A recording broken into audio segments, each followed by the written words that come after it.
In my last video, we talked about why babies are cute, or why do we think that they are cute.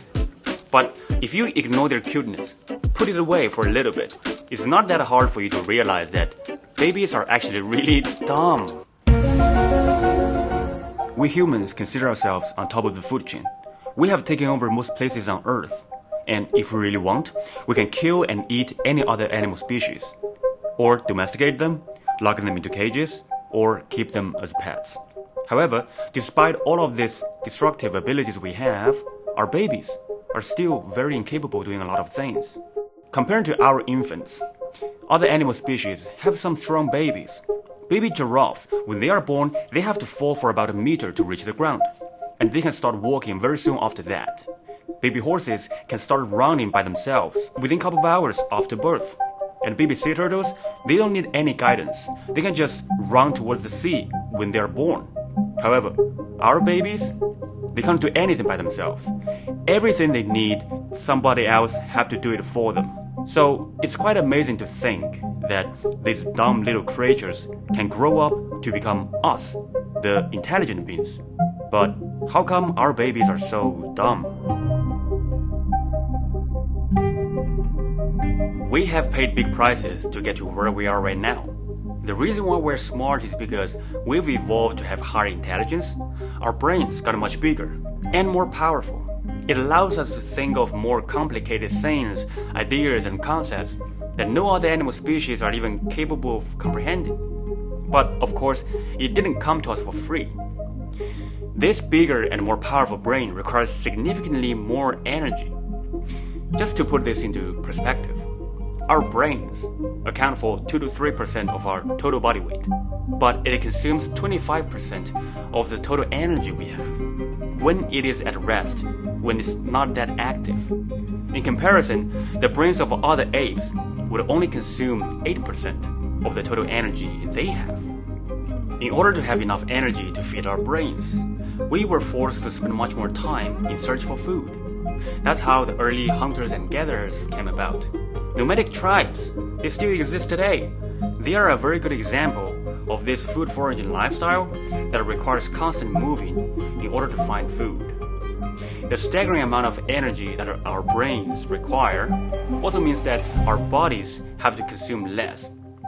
That's why our muscle mass shrunk significantly. If you compare us to our ancient primate ancestors, we're much weaker. It's also the same if you compare us to other apes existing today. For example, gorillas. They only eat grass and leaves, but their muscles are so strong, if they really want, they can tear us apart without breaking a sweat. Our brains start to demand for a huge amount of energy as early as when we were even in the wombs.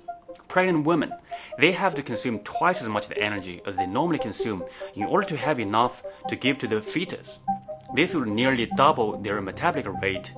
It's like they're working out 24/7, non-stop. This is very hard on their bodies. So this is another price that only women have to pay. But is all this worth it? Of course. Yeah, we have paid big prices for our intelligence, but it has paid off. Because of our intelligence, we have developed advanced communication skills that allow us to share much more information with each other, including these extremely complicated concepts and ideas that have benefited the entire human race. For example, maybe now you are watching this video with your dog, and your dog can see me moving and talking. Hello, doggy. But can you explain to your dog what is a video? This ability to communicate complicated things have allowed us to learn from each other. It allows us to share our ideas and thoughts with others. It also allows knowledge to be spread or to be passed on through generations or even centuries so that other people can build better things. That's why we have modern technologies that can send us into outer space or allow us to talk to each other and see each other in real time across the whole world. Because we are all benefiting from the same scientific principles that others have discovered and shared. It is also why that we can collaborate on a massive scale because we can share our values and our cultures. Yeah, we can't physically fight off dangerous predators, but we can build fences to block them off, or we can create a safe environment for us to live in. Yeah, we cannot run as fast as horses, or even run as further as them, but we can create cars, trains, or even airplanes that will allow us to go much further and much faster than them.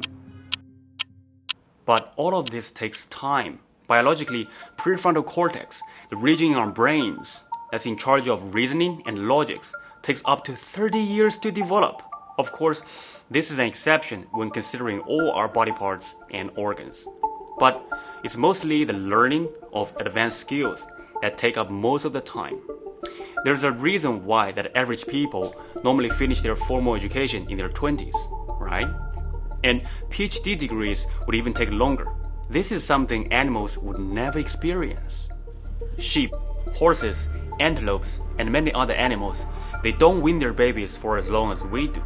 Their babies can start doing a lot of things on their own very soon after birth. But they stay like that. Yeah, they learn skills, but these skills are not as complicated as the skills that we learn. Hunting, flying, swimming. These skills are actually part of their DNAs when they are born already.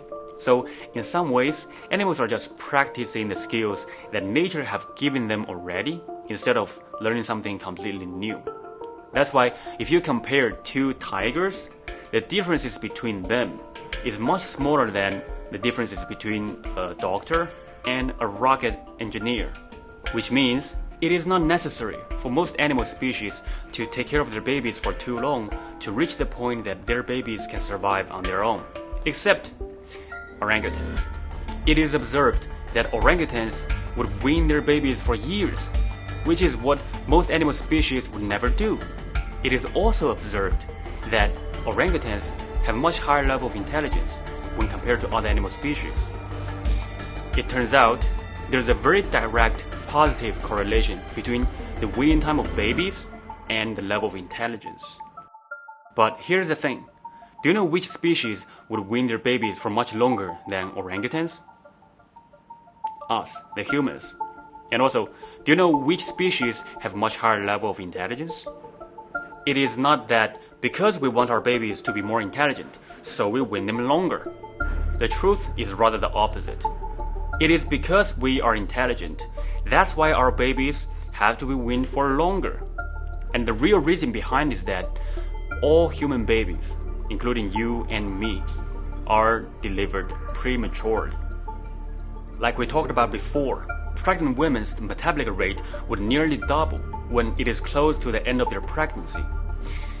This is pushing their bodies to the limit that human bodies can endure. So, in order to save themselves, women have evolved to deliver babies prematurely so that they can have a lower chance of dying when giving birth. And this is also why newborn babies have very little hair, and also they have a much harder time to open their eyes and lifting their arms, because they still have to make up for the time that they've missed in mom's wombs. That's why in the beginning they're very incompetent of doing anything, but they can grow up to become intelligent human beings. As you can see, all of us are built for the long game from the very beginning. And babies, they're like giant empty canvases waiting to be painted upon. So value them, appreciate them, because eventually they will grow up to become just as amazing as you. And I'll see you next time.